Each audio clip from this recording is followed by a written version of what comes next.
State sentinel में आपका स्वागत। मैं हूं रविंद्र सिंह। कैप्शन में लिखा है और सच लिखा है, मोदी है तो मुमकिन है, ये मानना पड़ेगा आपको। भारत ने पाकिस्तान को उसकी औकात दिखा दी, लेकिन पाकिस्तान के साथ धोखा किया है भारत ने। 7 मई आज है, आज शाम का वादा था।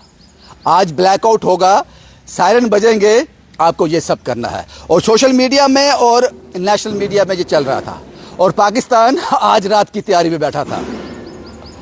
नरेंद्र मोदी और अमित शाह ने 24 घंटे पहले का फैसला लिया। ये सब आप जानते हैं कि 150 से ज्यादा आंत की मौत के घाट उतार दिया चंद घंटों में।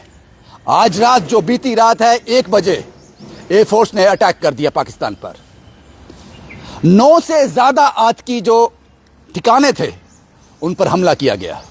150 से ज्यादा आतंकी ढेर कर दिए, घुस के मारा।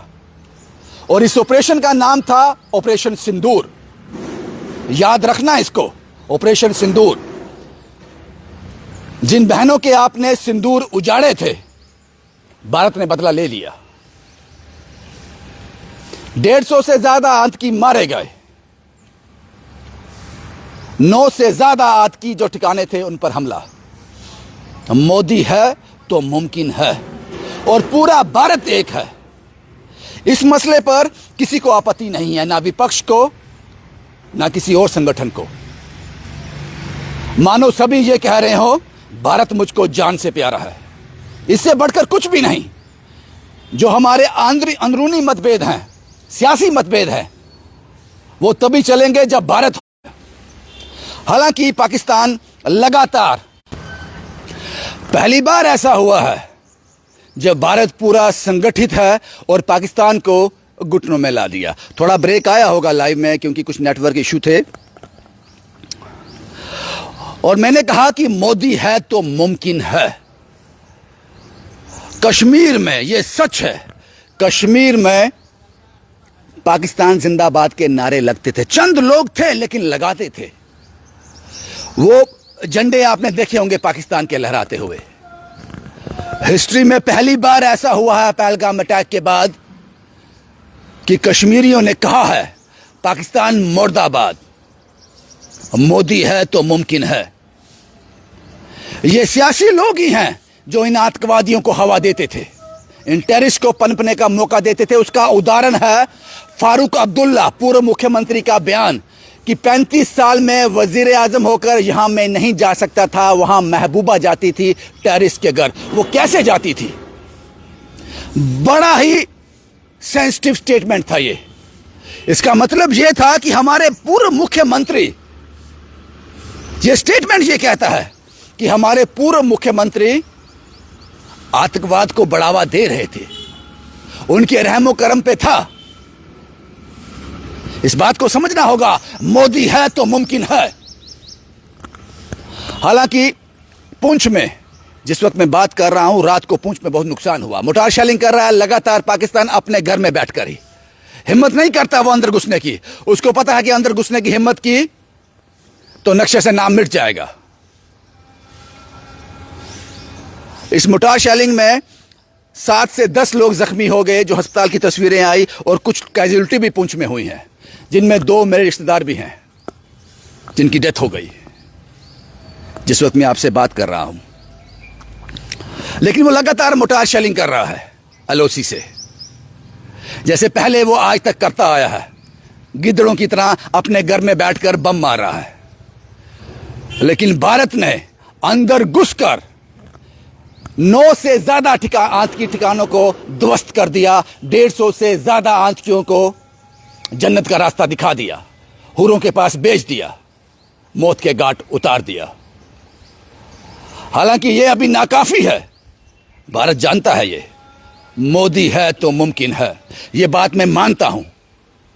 मैंने हमेशा सरकार को आड़े हाथ लिया है जब भी लोगों की हित की बात आती है।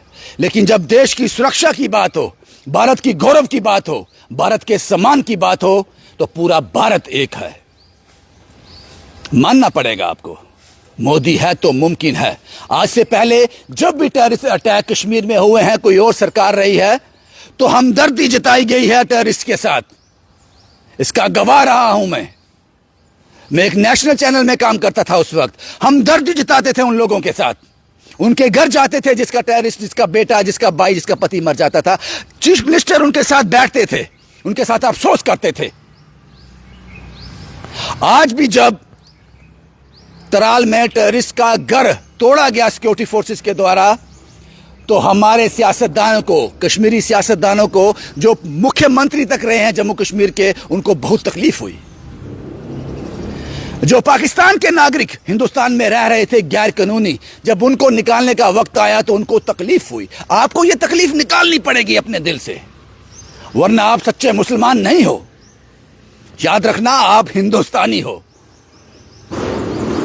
और हिंदुस्तान की कमान इस वक्त नरेंद्र मोदी के हाथ में है। उसका असर तो दिख रहा है।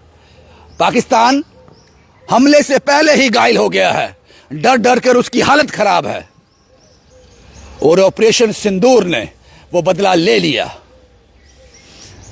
जिन मां बहनों के आपने सिंदूर उजाड़े थे, उस सिंदूर का बदला नरेंद्र मोदी और भारत ने ले लिया। याद रखना, गाड़ी कोई भी हो, वो सक्षम तभी है जब उसको चलाने वाला ड्राइवर जो है वो ताकतवर हो। देश कोई भी हो, वो तब समान गौरव प्राप्त करता है पूरे विश्व में जब उसका संचालन करने वाला ताकतवर हो, और इस वक्त भारत की कमान नरेंद्र मोदी के हाथ में है। कहना पड़ेगा, मोदी है तो मुमकिन है।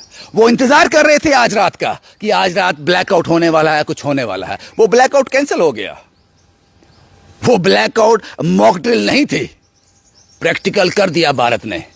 आपके अंदर घुसकर आपकी चीखें बाहर निकाल दी। 150 से ज्यादा आतंकी डेर, 9 से ज्यादा आतंकी ठिकानों पर ध्वस्त कर दिए, हमला कर दिया। पता नहीं पाकिस्तान इसको कैसे कवर अप करेगा, लेकिन याद रखना, भारत के जितनी भी पॉलिटिकल पार्टीज हैं, इस वक्त मतभेद नहीं, इस वक्त भारत को एक रहना पड़ेगा।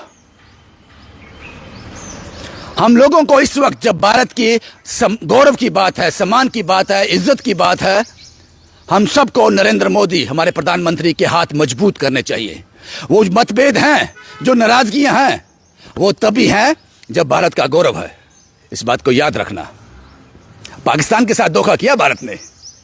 वो इंतजार कर रहा था आज रात का, 24 घंटे पहले ही उनको घुटनों पे ला दिया। शुभम कुमार के साथ Ravindra Singh, the state sentinel के लिए।